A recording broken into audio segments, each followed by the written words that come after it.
One of the least concerned law of all time by the lawmakers of this nation and the political system is the prison law. Hello everyone, my name is Satyam Shivaach and I am an intern at LEXIS and Company, and in this video we will talk about prison law in India. We have seen that prisoners kept in jail are kept in inhuman condition, and sometimes they are deprived of even basic amenities like healthy sanitation condition, lack of proper food, bedding and clothing facilities. According to stats data, 80% of prisoners are under trial, and sometimes we have seen that even though bail is granted, prisoners are not released by the authorities. Prisoners inside the prison have lack of medical aid, and with the insensitive attitude of jail authorities combined, it can cause a lot of problem to the prisoner. They face harsh mental and physical torture, and on the request, they are not provided proper legal aid. And in all of this, corruption and malpractices take up the primary role. Now let's take a look at the international scenario of prisons. Universal Declaration of Human Rights provides that no one should be subjected to torture or to cruel, inhuman and degrading treatment or punishment. And everyone has a right to life, liberty and security of a person. Moreover, it says that no one shall be subject to arbitrary arrest, detention or exile, and everyone charged with the penal offence has the right to be presumed innocent until proven guilty. Then there is International Covenant on Civil and Political Rights 1966, which provides that no one shall be subject to cruel, inhuman or degrading treatment or punishment, and everyone has the right to liberty and security.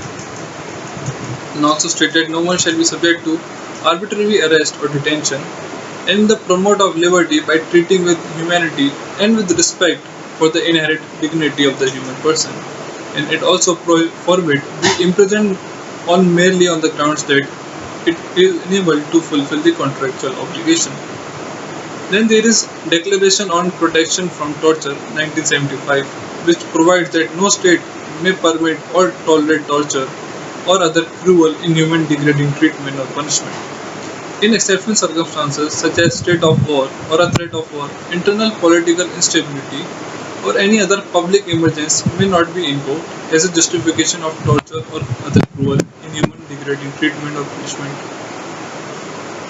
And with the help of standard minimum rules for the treatment of prisoners, Amnesty International in 1955 formulated certain standards rules for the treatment of prisoners. These rules form certain basic principles of law in most of the democratic countries of the world. Some important relevant rules are as under follows. One of the important rules embodied in the principle of equality is that there shall be no discrimination on the ground of race, sex, color, religion, political or other opinion, national or social origin, property, birth or other statute among prisoners.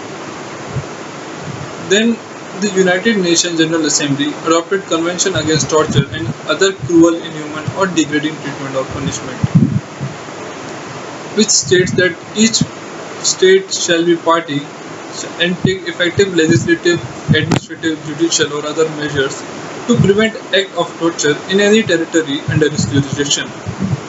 And each state party shall ensure its legal system that the victim of any act of torture obtains redress and has an enforceable right to fair and adequate compensation, including the means for the full rehabilitation as possible.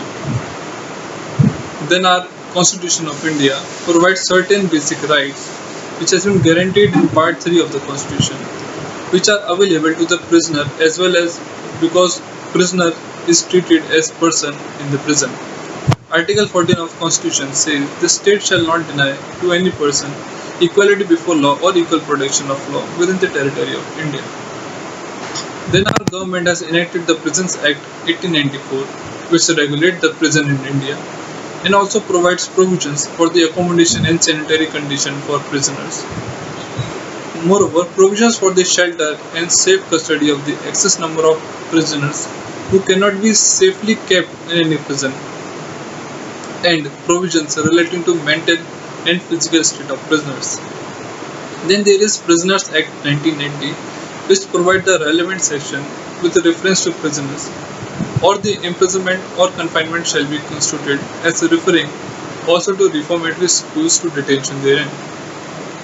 And also it states that any court which is a high court, in case it has recommended to government the granting of free pardon to any prisoner, permit him to be at any liberty on his own cognizance.